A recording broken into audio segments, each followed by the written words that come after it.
Bwana Yesu asifiwe sana. Heri ya Christmas na mwaka mpya.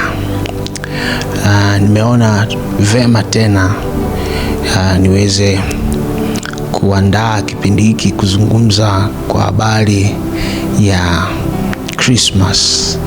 Kama ambavyo tunafahamu, kumekuwa na mijadiliano mingi, kumekuwa na sintofahamu nyingi huko zikishamiri mitandaoni, na mpaka wengine wamediriki kuitwa makafiri, wapagani, watu ambao tayari wameshachukua chapa ya mpinga Kristo kwa sababu tu wanasherehekea sikukuu ya Christmas.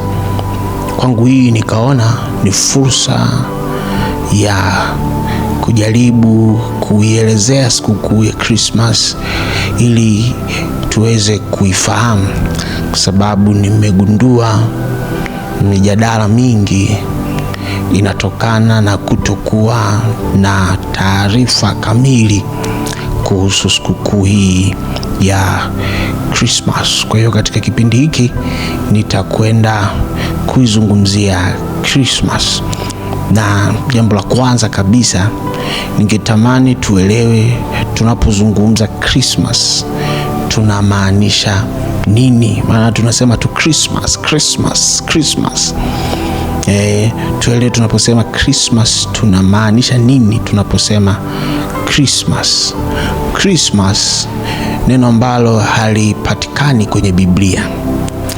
Siku moja nikiwa nafanya kipindi redioni, ndugu mmoja akapiga simu akasema, mchungaji, ukifungua Biblia unaiona Pasaka, ukifungua Biblia unaona Pentekoste, lakini mbona hatuoni Christmas? Ni kweli kabisa, ukifungua Biblia hawezi kulikuta neno Christmas. Kwa nini hawezi kulikuta neno Christmas? Kwa sababu Christmas inatokana na maneno mawili ya Kilatini, Christus ambaye kwa Kiswahili ni Kristo, halafu na misa kwa Kiingereza ni mass. Sisi kwa Kiswahili tunasema ibada. Sasa maneno mawili ukiyaunganisha ndio yanatengeneza neno Christmas. Maana yake ni nini? Maana yake hii ilikuwa ni ibada maalum kwa ajili ya Yesu Kristo. Ibada maalum inayohusu nini? Ni ibada maalum ambayo ilikuwa inaadhimisha kumbukumbu ya kuzaliwa kwa Yesu Kristo. Kwa tunaposema Christmas, hii ni ibada maalum iliyotengenezwa, na ibada hii na nakala za kihistoria inaonekana ibada hii kutengenezwa rasmi katika kanisa ilikuwa ni mwaka 336, ndio wakaiunda hii ibada maalum ya kuadhimisha na kukumbuka tukio la kuzaliwa kwa Yesu Kristo. Kwa hiyo ukiingia kwenye maandiko hauwezi kukuta neno Christmas, ila tukio la kuzaliwa kwa Yesu utalikuta katika maandiko.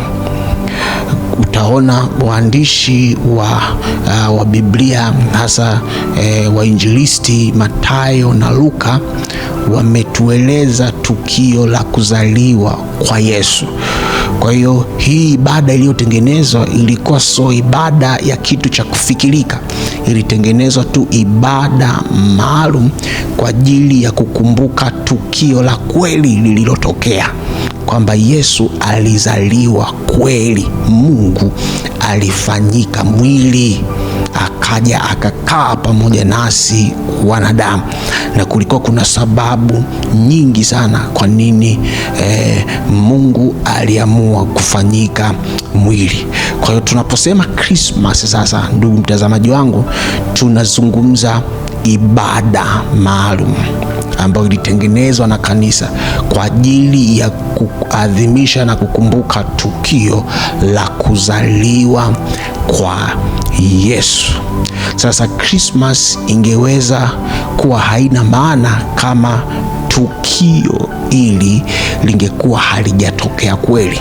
Na mzuri ni kwamba ushahidi wa Yesu, wa uwepo wa Yesu duniani haupo tu katika Biblia. Ushahidi wa uwepo wa Yesu kwamba kweli kulikuwapo na mtu anaitwa Yesu upo hata katika waandishi ambao sio wa Kristo, ambao sio sehemu ya kanisa. Mmoja maarufu sana ni Josephus, anajaribu kutuonesha ya kwamba kulikuwa kweli kuna mtu anaitwa Yesu. Kwa hiyo pasi na shaka, ndugu msikilizaji wangu, Christmas tunasherehekea tukio, tunakumbuka tukio la kuzaliwa kwa Yesu Kristo, moja ya matukio ya muhimu sana katika historia ya mwanadamu, kwa sababu tukio hili ni muhimu katika kuelekea ukombozi wa mwanadamu kutoka chini ya vifungo vya Shetani. Tukio hili la Mungu kufanyika mwili, kama lisingefanyika, maana yake mwanadamu asingeweza kupokea msamaha wa dhambi. Kwa hiyo ndugu msikilizaji wangu, ndiyo Christmas. Christmas ni ibada maalum na inatakiwa ibaki hivyo, kwamba sikukuu ya Christmas iwe ni ibada maalum ya kuadhimisha kumbukumbu ya tukio la kuzaliwa kwa Yesu Kristo. Hilo ni jambo la kwanza, ndugu msikilizaji wangu. Jambo la pili, pamoja ya kwamba tukio hili ni la kweli na likuwa limeendelea kuadhimishwa miaka na miaka, kumekuwa na sintofahamu nyingi, kumekuwa na utata mwingi, na kumekuwa kuna watu wengi wanaishambulia sikukuu hii. Kama ambavyo nimekwisha sema, wengine mpaka wanaposherehekea sikukuu hii, maana yake wanachukua chapa ya mpinga Kristo, yani 666. Wengine wanaitwa makafiri, wengine wanapewa jina kwamba ni wapagani, wameiacha imani kwa sababu tu wanasherehekea sikukuu ya Christmas. Sasa kwa nini sikukuu hii imeingia kwenye sintofahamu hii? Hapa kuna mambo matatu. Mojawapo nimelielezea. Jambo la kwanza ni kukosekana kwa neno Christmas ndani ya Biblia, na hilo nimeshalielezea ndugu mtazamaji wangu, kwamba kwa nini neno Christmas alipo, kwa sababu neno Christmas limekuja kuundwa baadaye, likitengeneza ibada maalum ya kukumbuka tukio la kuzaliwa kwa Yesu Kristo. Maana yake ni nini? Neno Christmas kweli kabisa halipo ndani ya Biblia, lakini tukio linaloazimishwa katika Christmas lipo, limeelezewa wazi kabisa katika maandiko. Kwa hiyo hii hoja ni dhaifu sana ya watu ambao wanatumia kwa ajili ya kuipinga Christmas na kuifanya ionekane ni sikukuu ambayo haifai kusherehekewa na Wakristo. Kwa sababu tu neno Christmas halipo, ni kwa sababu hawaelewi tu historia ya hili neno Christmas. Ni ibada maalum, yenyewe inaadhimisha tukio. Sasa tukio lingekuwa halipo, hii hoja ingekuwa na mashiko, lakini tukio la kuzaliwa kwa Yesu ni kweli lipo.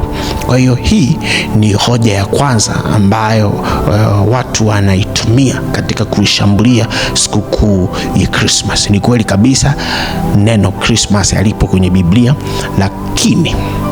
lakini tukio linaloazimishwa na Christmas lipo ndani ya Biblia na limeelezewa wazi kabisa.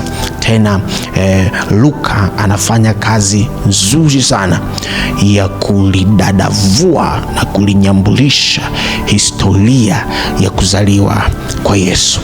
Jambo la pili ni ukimya wa Biblia kuhusu tarehe aliyozaliwa Yesu.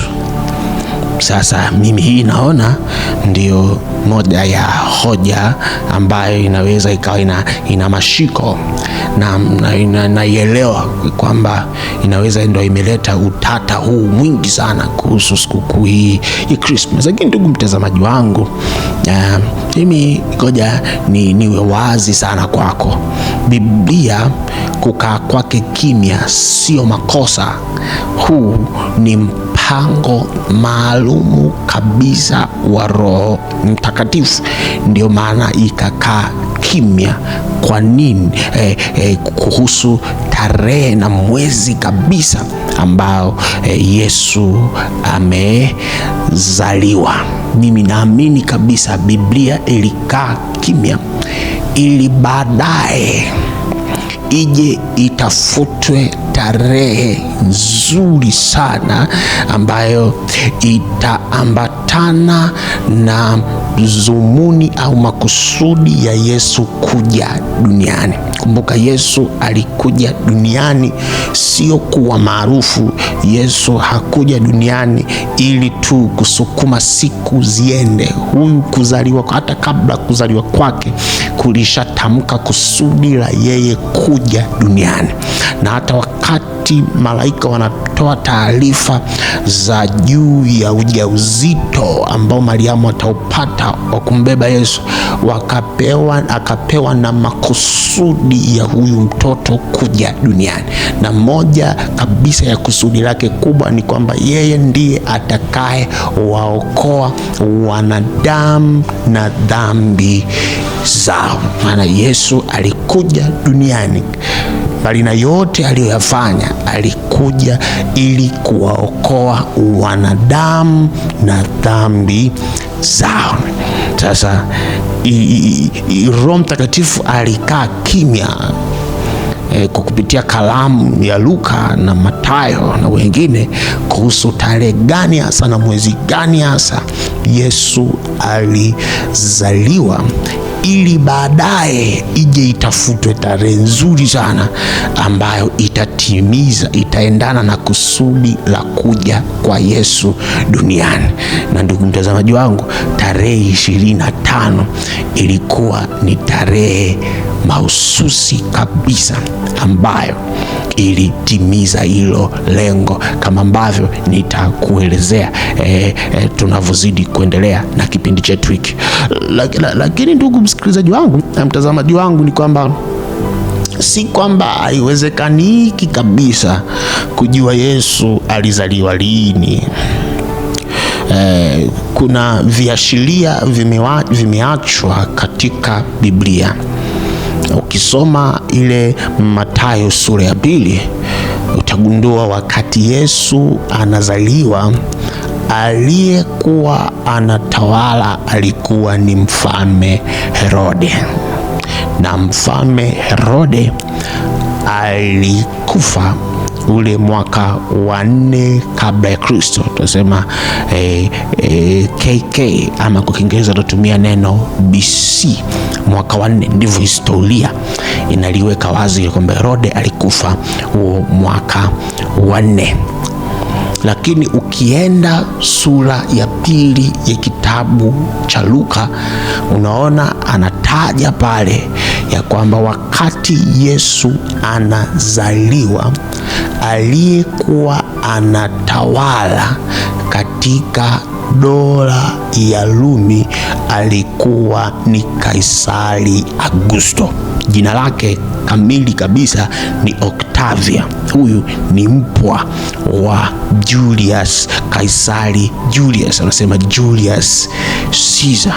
Sasa tarehe za kutawala kwa Kaisari Augusto na zenyewe kujulikana. Kwa hiyo mpaka hapo tunaweza tukapata Yesu alizaliwa kwanza mwaka gani, na tukiunganisha utawala wa Kaisari Augusto, miaka aliyetawala kuanzia ule mwaka 27 BC, alafu na kipindi Yesu anazaliwa, Herode alikuwa hai ambaye amekufa mwaka wa 4 BC.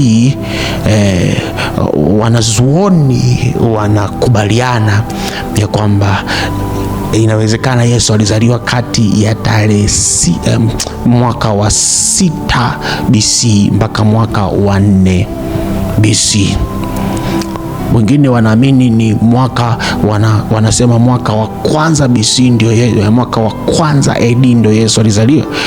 Unajua katika matukio haya ya Biblia kuna kalenda mbili zinatumika. Moja inaitwa historical calendar, kalenda ya kihistoria, ambayo hii ilikuwa ni kalenda ambayo ilikuwa inafuata kalenda ya Julian, ilitengenezwa kipindi cha Julius Caesar.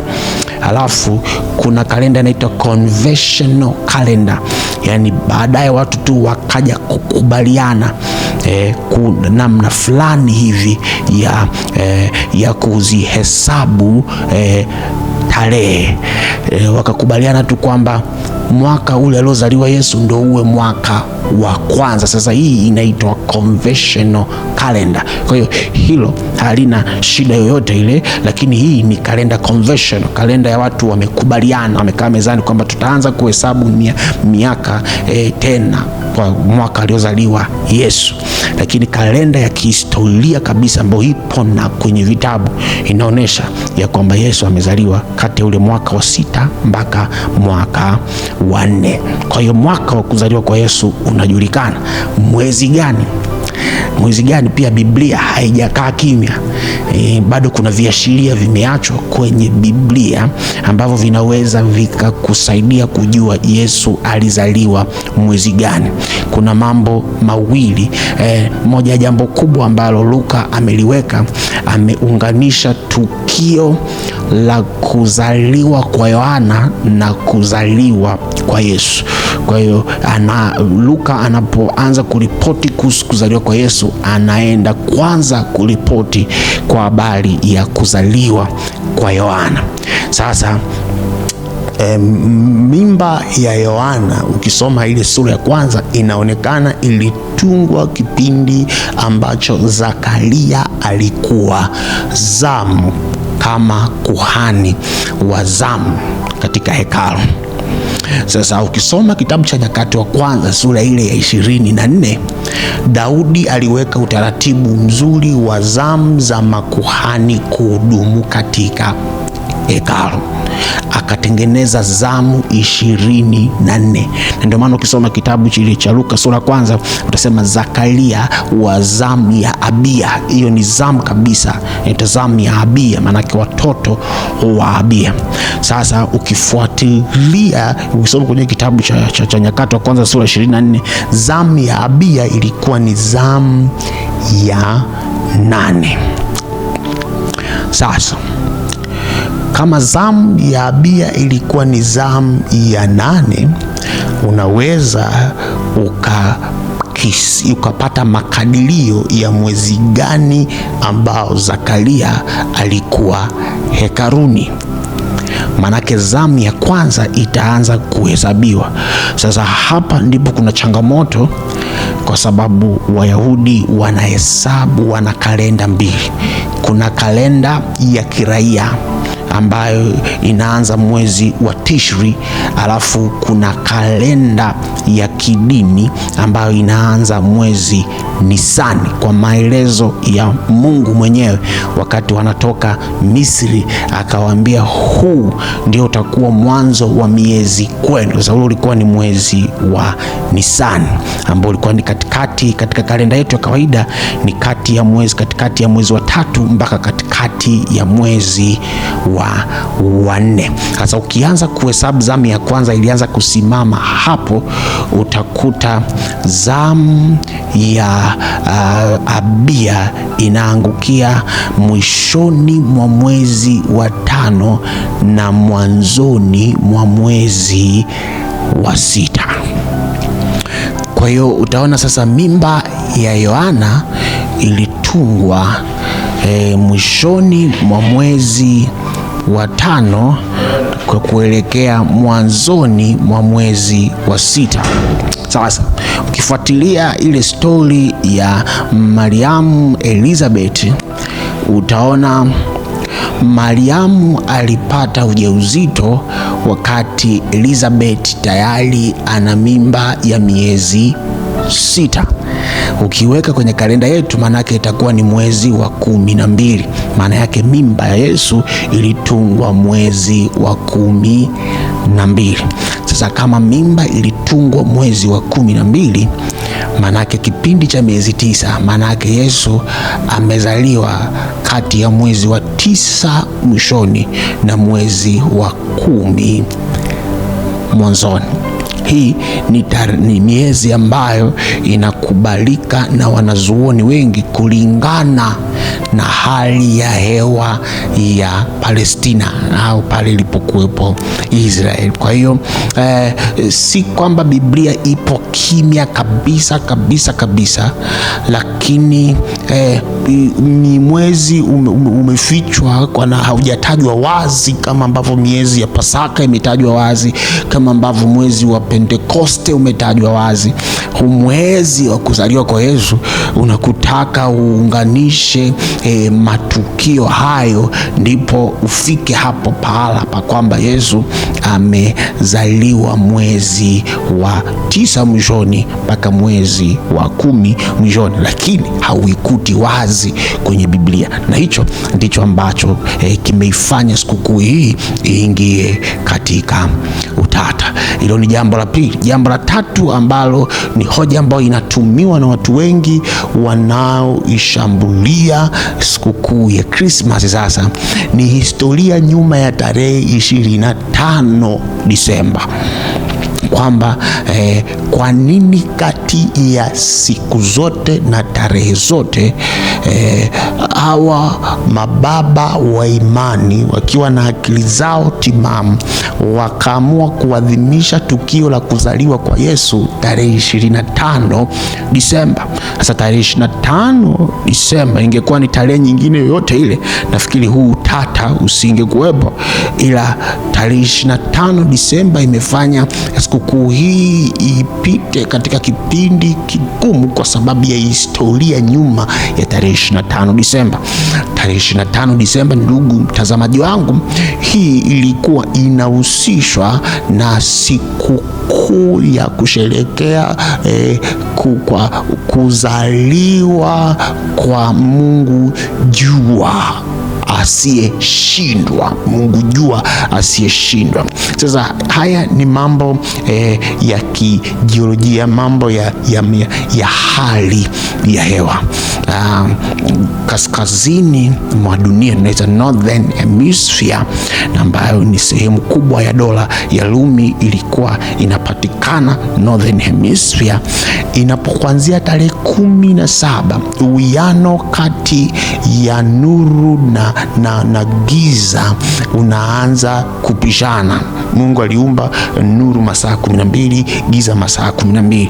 Wetu mbona nisikiliza, ambaye ni Tanzania, kuna wakati unaona kabisa ikifika saa 1 hivi ni kama bado saa 12. Kisisi mara nyingi tunaishia hapo, na kule kwa wenzetu Kigoma unaweza kukuta mpaka inafika saa 2 ndio unaona sisi kama ni saa 12:30 hivi. Sasa kule Northern Hemisphere, kipande cha kaskazini mwa dunia, ile nusu ya juu ya dunia ya kaskazini, hali ni zaidi ya hivyo. Kuna hiki kipindi kikifika, wenyewe wanakiita winter solstice. Ni kipindi ambacho kikifika unakuta kipindi cha jua, nuru kinaendelea kupungua taratibu. Kwa muda mwingi sana ulikuwa ni giza. Kwa hiyo inaenda kwa tarehe 17, inaenda mpaka kipindi ambacho jua linaonekana kwa uchache sana. Hapo unazungumza kwenye tarehe 22, tarehe 23. Alafu baada ya hapo sasa ndipo sasa jua linaanza kurejea katika vipindi vyake vya kawaida, na uwiano kati ya nuru na giza, yale masaa ya mchana na usiku yanaanza kurejea katika ule mgawanyo wa kawaida, masaa 12 kwa masaa 12. Sasa wenyewe wakaazimisha tarehe 25, wakaiweka maalum kuazimisha kwa habari ya kushinda kwa Mungu jua, wakiwa na maana hii kwamba jua lilimezwa na giza ambao ni uovu, jua likapambana, na baada ya kupambana ndio likatokea tena. Wenyewe wakawa wanaliita ili tukio the birth of Invictus Sun. Invictus ni lugha ya Kilatini, ina maana ya unconquered kwa Kiingereza, ambayo kwa Kiswahili unaweza ukasema asiyeshindwa au mshindi. Ndio kitu ambacho walikuwa wanasherehekea hawa watu, na unaweza ukawaelewa kwa sababu jua linahitajika sana katika maisha ya mwanadamu. Kwa hiyo ikawa ni tukio kubwa sana ambalo linasherehekewa karibia katika sehemu kubwa ya dola ya Rumi.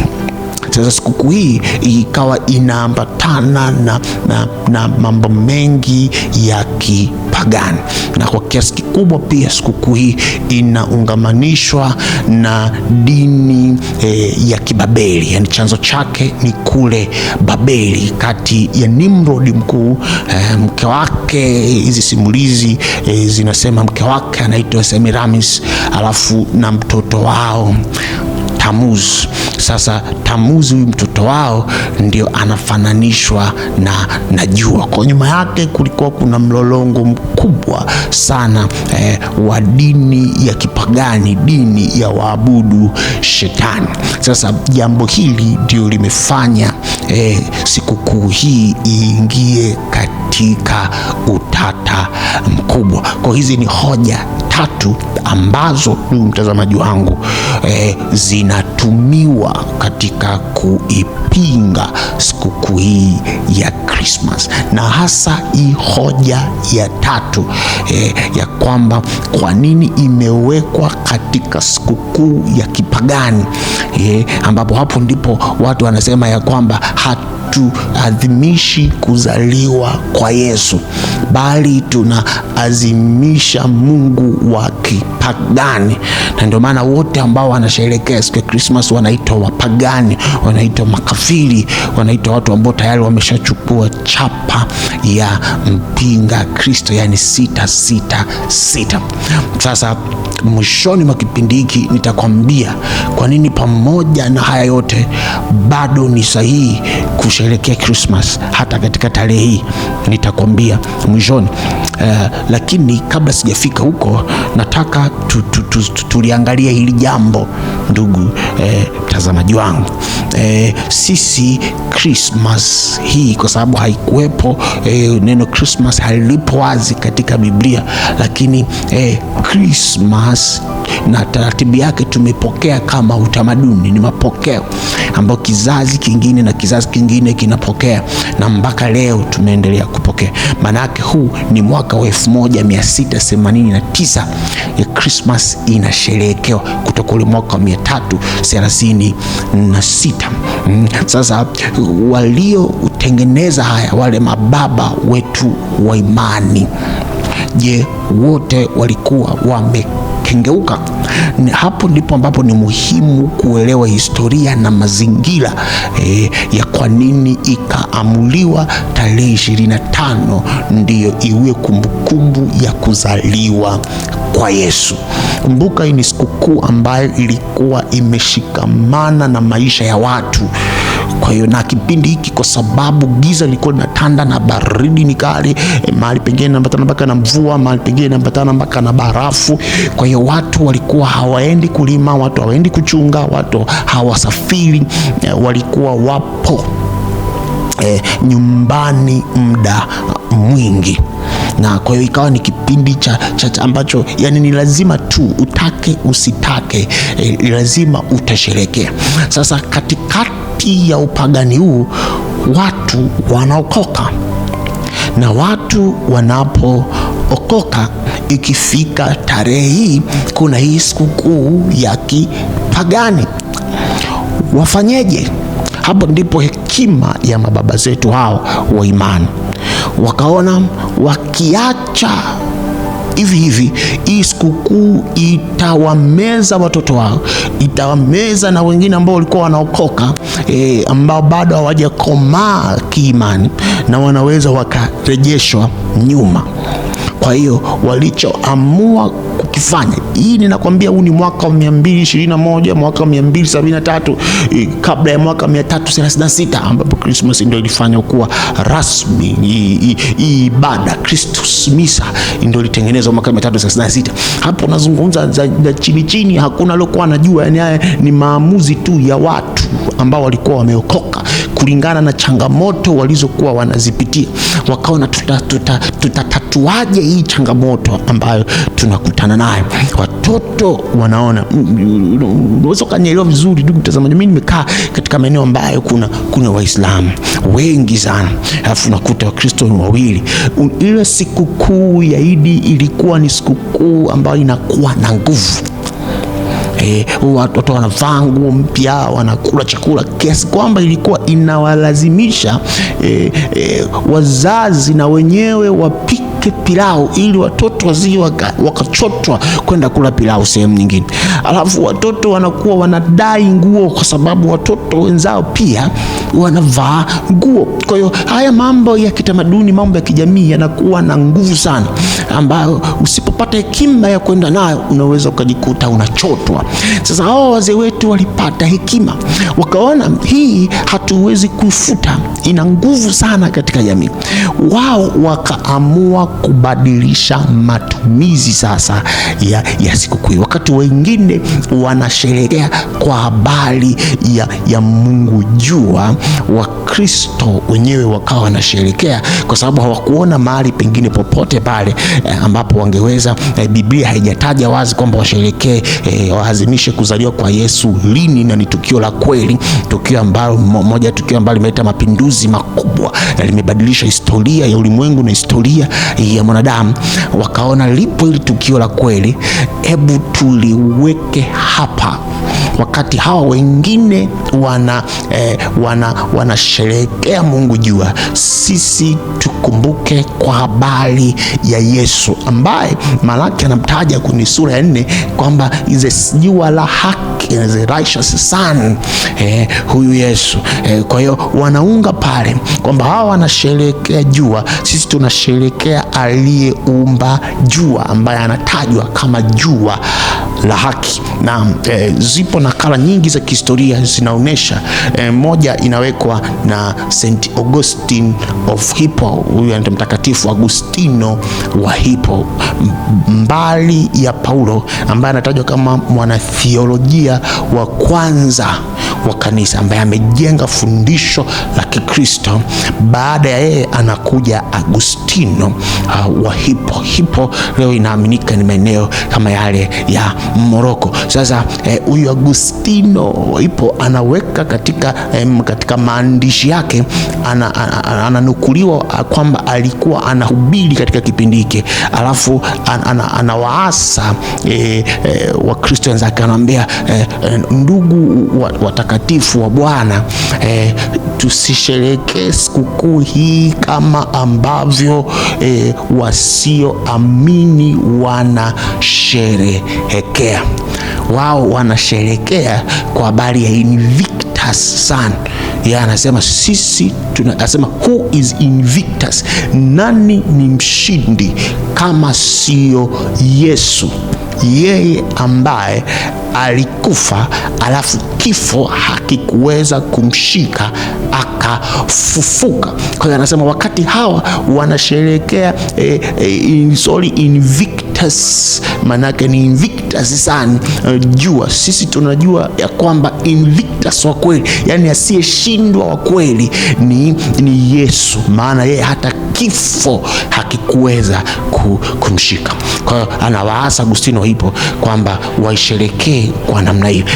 Hivi ni moja vya sheria na kuonesha ambavyo viliwafanya mababa hawa wa imani waamue kuisherekea Christmas tarehe 25. Kwa hiyo walifanya hivyo kwa ajili ya kutunza kwanza imani ya Kikristo isije katekwa na imani ya kipagani, lakini pili, kumbuka ya kwamba Yesu alikuja kwa ajili ya kuokoa wanadamu. Kwa hiyo huu ulikuwa ni wakati mzuri sana wa kufanya uinjilisti, na hilo ndio kusudi la Yesu kuja duniani. Kwa hiyo kaona, kwa sababu watu wengi walikuwepo majumbani, kwa sababu waendi popote pale. Kwa hiyo hawa Wakristo wa kwanza walifanya kazi nzuri sana hii ya kupita na kuwashuhudia watu, na rekodi za historia ya kanisa zinaonyesha kwamba kazi yao ilikuwa si bure. Manake unapofika ule mwaka 313 karibia unaambiwa nusu ya dola ya Rumi na zaidi ya nusu ya dola ya Rumi wote walikuwa ni Wakristo. Kwa hiyo waliitumia vizuri sana. Ndugu mtazamaji wangu, hivi ndivyo vitu ambavyo viliwafanya mababa wa imani wakaamua kuisherekea Christmas tarehe 25, mbali ya historia iliyokuwepo nyuma yake. Sasa wewe utaamua mwenyewe kuhukumu kama walifanya vema au hawakufanya vema, lakini mimi nikisimama kuhukumu, ninaona walifanya maamuzi sahihi sana, kwa sababu leo kati ya nchi 197 za Umoja wa Mataifa, nchi 190 zina sikukuu ya Christmas, na pamoja sikukuu leo imevamiwa na mambo mengi, lakini bado Yesu anatajwa katika sikukuu hii. Kweli wamemuongeza Santa Claus, wameweka na vitu vingine vingi, lakini bado nilikuwa naangalia katuni moja, wamemweka Santa Claus pale, alafu mtoto akamuuliza mama yake, akamwambia, mama, what are we celebrating? Tunasherehekea nini?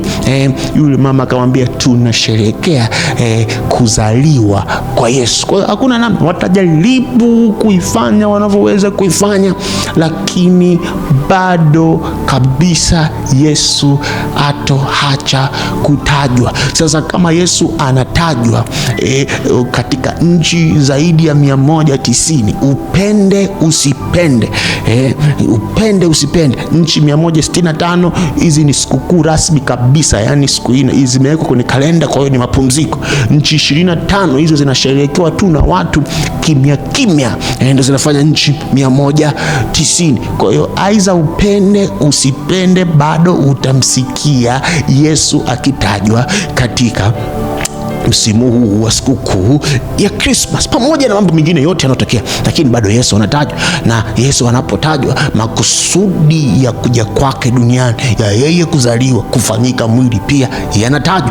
Kwa hiyo mimi nikisimama niseme ni wahukumu kama walifanya sahihi ama hawakufanya sahihi, ninaona kile walichokifanya kimekuwa na matokeo makubwa na mazuri zaidi kuliko ambavyo ingeweza kufanyika katika kipindi kingine. Ndio maana nikasema Roho Mtakatifu alikaa kimya kuhusu tarehe, ili ije itafutwe siku maalum ambayo ingelifaa kuadhimisha kumbukumbu ya kuzaliwa kwa Yesu, alafu ikaendana na kusudi la Yesu kuja duniani. Hizi ndio sababu ambazo zilifanya mababa wa imani, pamoja kuwa na mgogoro wa tarehe 25, bado wakaamua kusherekea kumbukumbu ya kuzaliwa kwa Yesu tarehe 25. Sasa ndugu msikilizaji wangu, nikwambie hapa kwa nini ni halali, na uwe kifua mbele na usiwe na hofu yoyote. Kwa nini ni halali kusherekea Christmas katika tarehe hii 25? Jambo la kwanza, kwa nini ni halali kusherehekea Christmas katika tarehe? Kwanza kabisa, sisi hatusherehekei tarehe. We are not celebrating the date or day. Sisi tunasherehekea tukio. Yesu alizaliwa kweli ama hakuzaliwa? Kama tuna uhakika, na nimekuonesha ya kwamba Biblia inathibitisha, lakini pia na historia, wanahistoria wa nje ya Biblia na wenyewe wanathibitisha kwamba Yesu alizaliwa, basi tuna haki yote ya kusherehekea sikukuu ya Christmas, kwa sababu katika kipindi hiki cha Christmas tunachokisherehekea, tunaadhimisha kumbukumbu ya tukio la kuzaliwa kwa Yesu. Tukio kubwa sana. Mungu akaacha enzi, akaja akakaa katika tumbo la mwanadamu aliyemuumba miezi 9, akazaliwa, akafuata taratibu zote za ukuaji, alafu akazomewa. Kuna watu wakamdhihaki, kuna watu walimtemea mate, akaona njaa kama sisi, akapita vipindi, akahuzunika kama sisi tunavyohuzunika, alafu akaenda pale msalabani, wakamdhihaki pale msalabani, wapo walimtemea mate, wakamchoma mkuki, wapo ambao wakamvika taji ya miba kama dhihaka.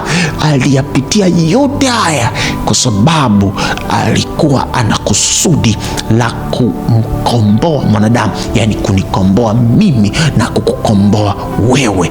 Ili ni tukio kubwa sana la ushindi mkubwa sana ambao limebadili historia ya ulimwengu. Hatuwezi kukaa kimya. Shetani na mfumo wa mpinga Kristo wanatamani kulinyamazisha hili, kama ambavyo walitamani kunyamazisha tukio la kufufuka kwa Yesu. Kama unasoma Biblia yako vizuri, utaona Yesu alipofufuka, wale walinzi walikwenda kuripoti, wakapewa hela wasiseme. Wanajaribu kulinyamazisha hili tukio, na hata leo wanajaribu kupinga ili walinyamazishe hili tukio, lakini ni tukio ambalo hatuwezi kunyamaza, maana ni tukio kubwa na la ajabu sana. Huyu Yesu ambaye alizaliwa katika hali duni sana, katika holi la kulia ng'ombe, huyu Yesu ndiye ambaye ameuteka hii dunia kutoka kwenye holi la ng'ombe, kutoka pale kijijini Bethlehem, ambako kijiji kilizalauliwa. Inataja Bethlehem, huu mdogo kuliko wote katika Yuda, ni kijiji ambacho kilikuwa kinaonekana hakina maana. Kutoka pale, katika vitu visivyokuwa na heshima, vitu visivyokuwa na maana, vitu vya kuzalauliwa, Yesu ameuteka ulimwengu. Historia imebadilika kabisa ya ulimwengu. Leo hii pale Bethlehemu pale ni sehemu ya heshima. Wanamiminika malaki na maelfu ya watu kwenda kuangalia mahali ambako Yesu alizaliwa, na watu wengi sana wameokolewa kutoka katika vifungo vya Shetani. Maisha ya watu yamebadilika. Walikuwepo walevi, wamebadilika. Walikuwepo malaya, wamebadilika. Walikuwepo majambazi, wamebadilika. Walikuwepo wachawi sugu, wamebadilika, kwa sababu tu Mungu aliamua kuacha enzi na mamlaka, akaja duniani. Sasa tukae kimya kweli? Tunasherehekea birthday yako wewe, hata kijiji chako hakikujui. Tunasherehekea birthday yako, tukae kimya juu ya kuzaliwa kwa Yesu, hata kama tarehe sio yenyewe. Malkia Elizabeth ambaye ni hayati sasa hivi, yeye alikuwa ana birthday iliyokuwa inasherehekewa public, ilikuwa sio tarehe yake rasmi ya kusherehekea. Walichagua ile tarehe kwa sababu ya kazi maalum kwenye ile tarehe, lakini sio siku ambayo alizaliwa. Katika mfumo wa serikali upo mwezi umewekwa, nafikiri ni mwezi wa 7. Watu wote ambao hawajui walizaliwa lini, wakienda wanaandikiwa wamezaliwa mwezi wa 7, hata kama tarehe sio yenyewe, lakini kweli ulizaliwa, bado hiyo sikukuu inakuwa na nguvu. Hiyo ni jambo la kwanza. Kwa nini tuna halali wa kusherehekea Christmas? Kwa sababu Yesu alizaliwa kweli, na sisi tunasherehekea hili tukio lililobadili historia ya ulimwengu. Lakini sababu ya pili, sikukuu hizi, sherehe za kuzaliwa kwa Yesu ziliasisiwa mbinguni. Siri sio mbinguni. Nenda kasome kitabu cha Luka ile sura ya 2. Malaika alipoenda kwa wachungaji kondeni, yule malaika alipomaliza kuwapa habari, ule mstari wa 13 na mstari wa 14, utaona kule mstari wa 13 pale anasema wakaungana na jeshi kubwa la mbinguni. Hapo Yesu tayari ameshazaliwa. Jeshi kubwa la mbinguni likaungana kumsifu na kumtukuza Mungu.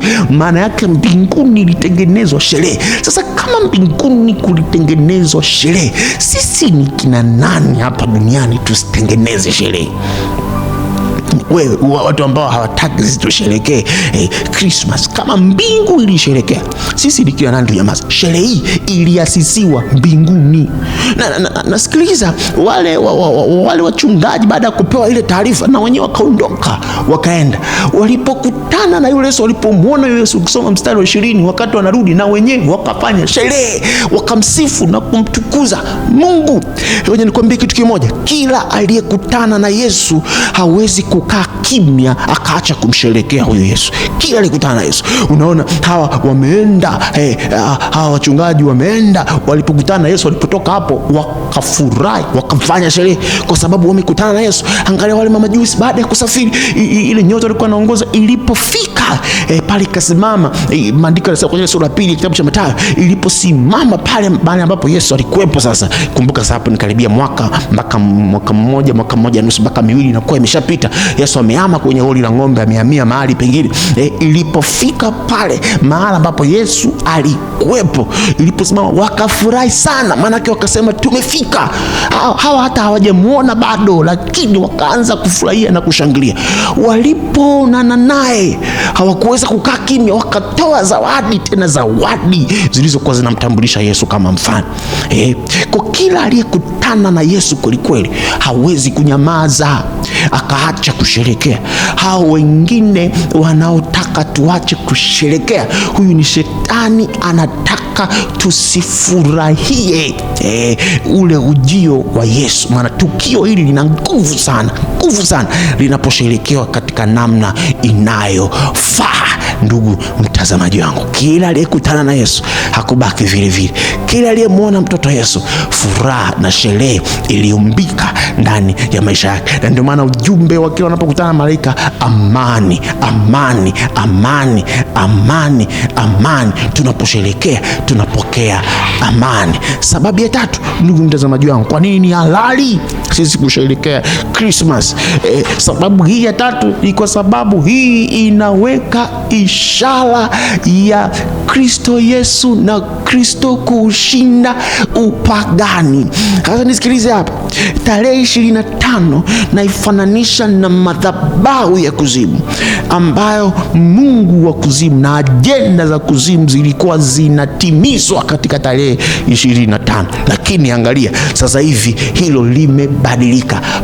Pale katika madhabahu ile ambayo ilikuwa inamtukuza shetani ikafutwa, sasa hivi anatukuzwa Yesu, ikajengwa madhabahu nyingine ya kimbingu. Na hili nalifananisha na tukio na kwenye kitabu cha Waamuzi ile sura ya 6 mstari wa 25 mpaka mstari wa 26. Yesu, manake Gideoni alikutana na yule malaika, yule alikuwa ni Yesu. Anamwagiza Gideoni, anamwambia nenda kachukue ng'ombe, alafu nenda kajenge madhabahu ya Mungu aliye hai, kajenge madhabahu ya Jehova mahali ambapo palikuwa na madhabahu ya Baali. Yani kama kuna sababu kubwa ya kusherehekea Christmas, basi hii ni yenyewe. Mapinduzi yalitokea, maana yake shetani na madhabahu yake ikapinduliwa, alafu pale ikasimikwa madhabahu ya Mungu aliye hai. Na hii ndio maana tunaendelea kusherekea. Kuzimu inapambana kuiminya hii sikukuu ili sisherekewe kwa sababu ya ushindi huu mkubwa unaoambatana na tukio hili la kuzaliwa kwa Yesu. Na wewe unanisikiliza na unaniangalia, katika jina la Yesu Kristo, hii nguvu ya kimapinduzi inayoambatana na tukio la kuzaliwa kwa Yesu ikaambatana ionekane, ikawe dhahiri katika maisha yako. Kama kuna vitu vinatakiwa kupinduliwa kwenye maisha yako ambavyo vimewekwa ni madhabahu za kipepo, vikapinduliwe kwa jina la Yesu Kristo aliye hai. Kila aina ya madhabahu za kipepo, madhabahu za tabia chafu, uzinzi, ulevi, kurudi nyuma, kuchakaa, umasikini, vyote vile ambavyo ni madhabahu za kipepo katika maisha yako, katika ukoo wako, ambazo zimewekwa pale, tunapokumbuka kuzaliwa kwa Yesu, yeye ambaye alifanya mapinduzi ya tarehe 25 ambayo ilikuwa ni madhabahu ya kipepo, na sasa tunamsherehekea Mungu aliye hai, ikawe dhahiri katika maisha yako katika jina la Yesu Kristo aliye hai. Ndugu msikilizaji wangu, hizo sababu ziko nyingi sana, ningeweza kukupa sababu nyingi sana, lakini chukua hizi tatu. Kwa nini ni halali kusherehekea kuzaliwa kwa Yesu? Naomba nimalize hivi, ndugu mtazamaji wangu, bado ukweli hauwezi kupingwa ya kwamba tarehe 25 kuna sikukuu zenye sura mbili zinasherekewa. Ipo moja ambayo ni ile iliyokusudiwa ya kuadhimisha tukio la kuzaliwa kwa Yesu, alafu ipo nyingine bado ina vichembechembe vya ile sikukuu ya kipagani, lakini zote zinasherekewa katika vazi moja. Sasa ombi langu na wito wangu kwako ni kwamba hebu tuirejeshe sikukuu ya Christmas katika hadhi yake, katika namna yake inayotakiwa kusherekewa. Kumbuka, mtu wa muhimu anayepaswa kutajwa katika sikukuu hii ni Yesu. Unajua, sikukuu tunayoisherehekea imebeba mambo mengi ya kitamaduni. Kwa mfano, mti wa Christmas sio mbaya, hauna uhusiano wowote na kuzaliwa kwa Yesu, ni una uhusiano na utamaduni, kwa sababu kwa kipindi cha baridi kali nilichokuambia, huu ndo mti pekee ambao ulikuwa unabaki wa kijani, ulikuwa haupotezi ukijani wake, miti mingine yote ilikuwa na kufa. Ndo mti ambao walikuwa wanaupamba. Lakini pia unavyoona Santa Claus huyu ametengenezwa na mwandishi mmoja wa zamani anaitwa Irving Washington. Ulikuwa ni mwaka wa 1809, akiwa ametengeneza katika kitabu chake amekiandika History of New York, akamtengeneza Santa Claus. Na historia yake inarudi mbali sana mpaka kule Uturuki. Inaaminika huyu alikuwa ni padri wa kanisa la Roma Catholic, ambaye katika kipindi hiki cha Christmas alikuwa anatenda wema kwa kugawa zawadi. Sasa akatengenezewa namna fulani, na leo hii ndio amechukua sura na sifa kubwa ya Christmas. Huo ni utamaduni ambao hauambatani na simulizi za kuzaliwa kwa Yesu. Maana ni vitu ambavyo tunatakiwa tuviweke pembeni na tuwaambie na watoto wetu wajue ya kwamba hatusherekei kwa habari ya Santa Claus, tunasherekea kwa habari ya kuzaliwa kwa Yesu. Hiki kipindi ndio utakuta kama sikukuu ya Christmas yenye chembe na upagani, ndio mimba nyingi zinatungwa. Mabinti wengi wanapata mimba kipindi hicho, wanapata gesti zinajaa katika sikukuu. Sasa hiyo sio sikukuu ya kibiblia ya Christmas, hiyo ni sikukuu ya kipagani. Kwa hiyo tutunze hii, na hatuwezi kabisa tukasema tukaviondoa hivyo, lakini sisi tunaoijua kweli tusitekwe na namna ulimwengu unavyosherehekea. Kweli lazima tule vizuri kwa sababu tuna haki ya kula vizuri, tuvae vizuri kwa sababu tuna haki ya kuvaa vizuri, kwa sababu Yesu kweli amezaliwa na kuzaliwa kwake kumebadilisha historia ya ulimwengu. Pamba nyumba yako vizuri unavyoweza kuipamba, lakini hakikisha Yesu ndiyo ambaye anatajwa na kujulikana katika sikukuu hii. Mungu akubariki sana.